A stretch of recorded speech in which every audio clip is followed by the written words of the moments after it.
और दोस्तों हम लेकर आ चुके हैं आप लोगों के लिए 10 मिनट में सुबह की 50 ताजा और बड़ी खबरें बताएंगे। दोस्तों प्रधानमंत्री नरेंद्र मोदी के ऊपर क्यों भड़क गए राहुल गांधी बोले बीजेपी ने सिर्फ देश के लोकतंत्र को खत्म किया है। राहुल ने कहा कि फिलहाल 4 जून को इंडिया गठबंधन की सरकार बनते से ही सबसे पहले 30 लाख नौकरियां देंगे और सबसे बड़ी बात, हर गरीब परिवार की एक महिला को 1 लाख रुपए सालाना देंगे। राहुल ने कहा इस हिसाब से 8,500 रुपए हर महीने खटाखट जो यहाँ पर महिलाओं के खातों में पैसा आने लगेगा। आपको बताते चले प्रधानमंत्री ने फिर शहजादे के कर तेजस्वी और राहुल गांधी को घेरा। प्रधानमंत्री बोले ये दोनों शहजादों को कुछ नहीं पता है इनके इतिहास। उन्होंने कहा कि पहले परिवार ने जनता को मूर्ख बनाया और अब दोनों शहजादे लगे पड़े काम पर। प्रधानमंत्री ने और खास कर राहुल गांधी और तेजस्वी को शहजादा बताते हुए कहा कि इन दोनों की बात बिल्कुल ना सुने जनता। आपको बताते चले दोस्तों प्रधानमंत्री नरेंद्र मोदी के ऊपर जमकर भड़क गए अखिलेश यादव। अखिलेश बोले फिलहाल इस बार किसी भी हाल में हम वोट नहीं देने वाले, क्योंकि एक चीज साफ दिखाई दे रही है कि फिलहाल इस चीजों को दोस्तों मानना होगा। और ऐसे में दोस्तों सरकार की नीतियां अपने खिलाफ हो चुकी हैं। इसी को लेकर आपको बताते चले ये बात विपक्ष आरोप लगा रहा है कि सरकार की नीतियां हमारे खिलाफ जा रही हैं। आपको बताते चले दोस्तों फिलहाल एएमआई चीफ असदुद्दीन ओवैसी को उड़ाया गया भगवा शाल। ओवैसी ने की शाल की जो यहाँ पर वो आपको बताते चले जब भी असदुद्दीन ओवैसी हैदराबाद में निकलते हैं तो लोग उनको सपोर्ट करते। ऐसे में पंडित जी निकले और ओवैसी को भगवा शाल उड़ाई, जिसके बाद ओवैसी ने भी उनका आदर सत्कार करते हुए उन्हें गले से लगाया और फिर आगे बढ़ गए। आपको बताते चले जब भी हैदराबाद में चुनाव होता है ओवैसी अलग स्टाइल में सड़कों पर नजर आते हैं माइक के साथ। प्रधानमंत्री नरेंद्र मोदी के ऊपर दोस्तों जमकर भड़कते हुए नजर आए दोस्तों जो यहाँ पर अखिलेश यादव। अखिलेश बोले अब की बार बीजेपी 400 पार नहीं बल्कि 400 हार होने जा रही है। अखिलेश ने आरोप लगाया कि बीजेपी 400 सीटें हारने जा रही है और इसका 400 का आंकड़ा उसी के ऊपर भारी पड़ेगा। अखिलेश यादव ने कहा कि जो लोग नींद में सपने देख रहे हैं कि हम इंडिया गठबंधन को हराएंगे वो लोगों का सपना टूटने वाला है। उन्होंने कहा कि फिलहाल 4 जून के बाद इंडिया गठबंधन अपनी सरकार बनाएगा और नजर में आएगी बीजेपी। आपको बताते चले दोस्तों फिलहाल गृह मंत्री अमित शाह का बड़ा हमला। गृह मंत्री अमित शाह ने राहुल गांधी पर साधा निशाना। दरअसल आपको बताते चले गृह मंत्री अमित शाह ने राहुल गांधी पर निशाना साध दिया।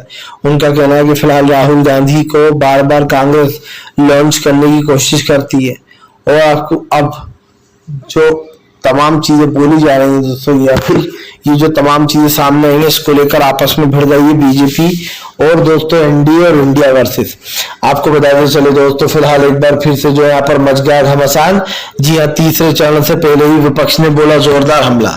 दरअसल आपको बता दें आज तीसरे चरण का चुनाव है, उससे पहले विपक्ष ने ऐलान किया है कि इंडिया गठबंधन की सरकार बनने जा रही है। तीसरे चरण में भी विपक्ष ने दावा किया कि कोई खास वोटिंग नहीं होने वाली और बीजेपी को तो कोई भी वोट नहीं करेगा।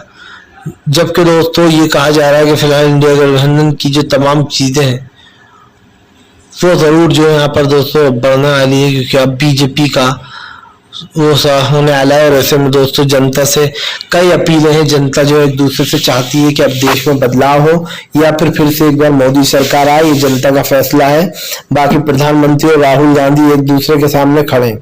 आपको बताते चले दोस्तों फिलहाल कोविशील्ड को लेकर घिर गई मोदी सरकार। जिस से लिया चंदा चुनावी बॉन्ड उसको लेकर प्रियंका गांधी ने घेर लिया। प्रियंका गांधी का कहना है कि प्रधानमंत्री देश को बताते क्यों नहीं कि उन्होंने कोविशील्ड वाली कंपनी से करोड़ों रुपए का चंदा लिया है। उन्होंने कहा कि सिर्फ अपने फायदे के लिए लोगों की जान खतरे में डालना ये कहाँ का न्याय है।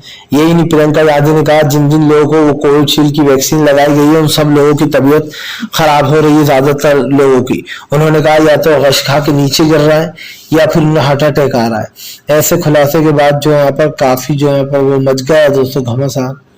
और अब इस चीज को लेकर भी वो होने वाला है, क्योंकि एक चीज साफ हो जाती है कि फिलहाल यहाँ पर काफी कुछ बड़े बदलाव हो रहा है, जिससे कि पार्टी आरोप भी लगा रही है कि कोविशील्ड के कारण जनता की जान खतरे में है। अब जाहिर सी बात है ये चीजें जो प्रियंका गांधी ने बोली हैं, अभी दरअसल हाल ही में एक लड़की की हार्ट अटैक से मौत हो गई, जिसके बाद ये मामला गर्मा गया है। आपको बताते चले दोस्तों एक बार फिर से जो है यहाँ पर देश में बदलाव की हवा। जी हाँ, ये हम नहीं कह रहे दोस्तों, ये कह रहे हैं तेजस्वी यादव। तेजस्वी यादव ने कहा कि प्रधानमंत्री मुद्दे की बात नहीं करते और उनके तमाम नेता क्या करते हैं किसी को समझ में नहीं। दरअसल कंगना राणावत ने तेजस्वी की जगह तेजस्वी सूर्या को घेर लिया, और तेजस्वी सूर्या बीजेपी के ही नेता है। उनको खूब भला बुरा बोला कि ये सब लोग गुंडे पार्टी हैं, एक ही थाली के हैं। उसके बाद अब सोशल मीडिया पर ट्रोल हो रही है कंगना की, उनकी बेटी जो है यहाँ पर सेम पपड़ है ऐसे में। तो अब ये चीज भी देखना होगी। फिलहाल वो जो तमाम मुद्दे थे उन मुद्दों को जो यहाँ पर कहीं ना कहीं गायब करने की कोशिश की जा रही है। तो हम देख लें पहले जो यहाँ पर तमाम मुद्दे दोस्तों, उसके बाद सरकार से कई तरीके की जो बातें दोस्तों जनता के पास आ गई हैं। सरकार और जनता में सीधा संवाद होना है, हालांकि विपक्ष सीधे तरीके से सरकार को सत्ता से बाहर करना चाहता है। आपको बताते चले दोस्तों, फिलहाल एक बार फिर से भिड़ गया संजय सिंह और बीजेपी। संजय सिंह बोले फिलहाल जनता को मूर्ख बनाना बंद करे बीजेपी, कोविडशील्ड वाली कंपनी से लिए है करोड़ों चंदा, राम मंदिर में किया करोड़ों का घोटाला, अरविंद केजरीवाल को झूठा फंसाया। जी ये आरोप संजय सिंह लगा रहा है। संजय सिंह के दोस्तों जो यहाँ पर जबरदस्त तरीके से संजय सिंह ने ताबड़तोड़ ले लिया कि संजय सिंह ने दावा किया कि फिलहाल आने वाले समय में जो लोग सपोर्टर बने हुए हैं वही लोग दोस्तों खिलाफ हो जाएंगे। दरअसल ये चीज तो साफ दिखाई दे रही है कि अब संजय सिंह ने प्रधानमंत्री घेर लिया, और संजय सिंह का कहना है कि फिलहाल अरविंद केजरीवाल को बीजेपी ने सिर्फ बदले के तहत अंदर भिजाया ताकि वो चुनाव प्रचार ना कर पाए। आपको बताते चले दोस्तों, फिलहाल सीएम योगी के खिलाफ जमकर भड़कते हुए नजर आए दोस्तों जो यहाँ पर कांग्रेस के दिग्गज नेता पवन खेड़ा बोले उत्तर प्रदेश की जनता ने इस बार तय कर लिया है 70 सीट या 60 सीट के पार जाने जा रहा है इंडिया गठबंधन। आपको बता दें इस बार उत्तर प्रदेश का माहौल कुछ और दिखाई दे रहा है। कहा जा रहा है कि उत्तर प्रदेश वोटिंग के मामले में सबसे ज्यादा पीछे है उत्तर प्रदेश और बिहार, यानी कि जिन लोगों ने 2019 में प्रधानमंत्री मोदी को वोट दिए थे अब उनमें से कोई दिखाई नहीं दे रहा है।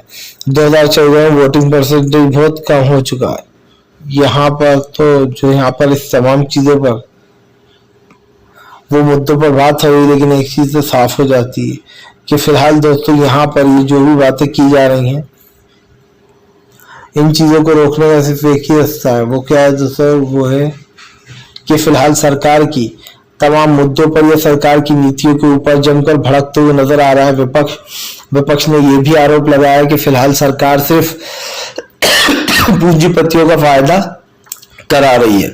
आपको बताते चले दोस्तों, फिलहाल चुनाव के आज के दिन ममता बनर्जी का विस्फोटक हमला। ममता बनर्जी बोली आज तीसरे चरण का चुनाव है, केंद्र सरकार से बीजेपी को साफ करना है। आपको बता दें ममता बनर्जी ने जनता से वादा किया है कि वो बीजेपी को सत्ता से बाहर करवाएंगे। यही नहीं, ममता बनर्जी ये भी दावा कर रही है कि बीजेपी देश के संविधान को खत्म करना चाहती है और वो ऐसा होने नहीं देंगी किसी भी हाल में। अब ममता बनर्जी कितनी सही है कितनी गलत ये सोचना जनता का काम है, लेकिन एक चीज साफ हो चुकी है कि ममता बनर्जी या पूरा तमाम लोग इस चीज का मुद्दा उठा रहे हैं कि आखिरकार इस चीज में है क्या।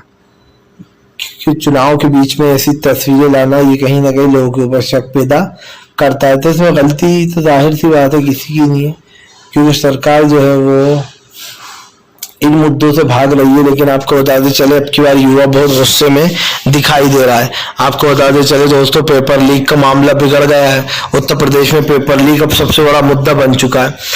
पूरी 12 परीक्षा हुई, 12 परीक्षा का पेपर देने के बाद स्टूडेंट को पता चलता है कि पेपर तो लीक हो गया था। उसके बाद दोस्तों उन लोगों के जो पर्चे हैं वो अचानक से जो यहाँ पर फेंक दिए जाते हैं।